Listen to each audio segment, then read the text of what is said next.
Dalam hadis Nabi bahwa faman tasyabbaha biqaumin fahuwa minhum. Barang siapa yang menyerupai suatu kaum, maka dia menjadi bagian dari kaum tersebut.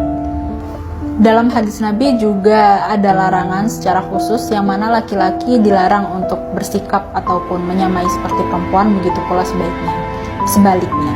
Lalu bagaimana jika ternyata kekhususan di sini terus bergulir ataupun berevolusi? Karena memang zaman dulu perempuan ini pakai celana itu bisa langsung dianggap tasyabuh terhadap laki-laki, menyerupai laki-laki. Karena celana pada zaman dahulu menjadi kekhususan ataupun atribut khusus yang hanya lumrah digunakan oleh laki-laki. Tapi ternyata perkembangan zaman di sini terus berevolusi dan membuat celana ini tidak lagi dikhususkan kepada kaum laki-laki, namun sudah sangat lumrah sekali perempuan menggunakan celana. Maka ulama ini dalam menyikapi redaksi hadis yang tidak eksplisit ataupun tidak betul-betul terkhusus dan hadisnya ini hanya gamblang saja, maka beliau itu akan menjadikan dobit khusus, dobit yang mana batasan di sini tergantung ilatnya.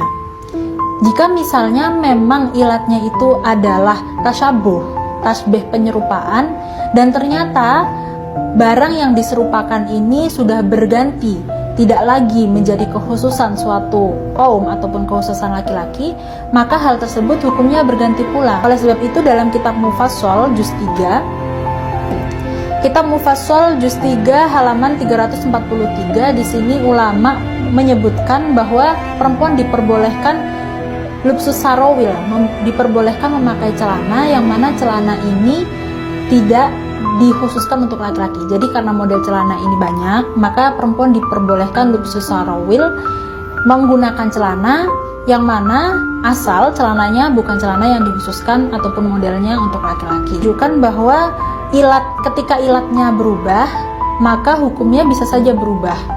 Karena memang redaksi hadisnya ini tidak eksplisit ataupun tidak tertentu menyebutkan bahwa celana tidak boleh digunakan untuk perempuan, tidak, hanya larangan untuk tasyabuh. Sehingga jika celana ini menutupi aurat dengan baik, tidak memperlihatkan lekuk tubuh, dan juga sebaiknya dibarengi dengan penggunaan baju yang panjang untuk menutupi bagian bawah perempuan, maka hal tersebut diperbolehkan sesuai dalam kitab Mufassal. Sehingga memang karena ilatnya sudah berubah dan perempuan ini sudah biasa menggunakan celana, maka hal tersebut diperbolehkan berdasarkan dengan redaksi hadis yang tidak eksplisit.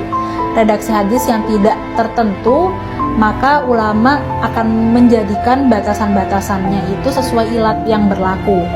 Dan zaman itu termasuk di dalamnya, menjadi pengaruhnya, karena revolusi itu akan terus terjadi. Dan keumuman serta tasyabuh penyerupaan di sini itu juga mempertimbangkan zaman serta halayak umum itu bagaimana cara melihatnya. Oleh karena itu, karena jika sudah jadi kebiasaan, maka diperbolehkan sesuai dengan dalam ibarat kitab Mufassal juz 3 halaman 343.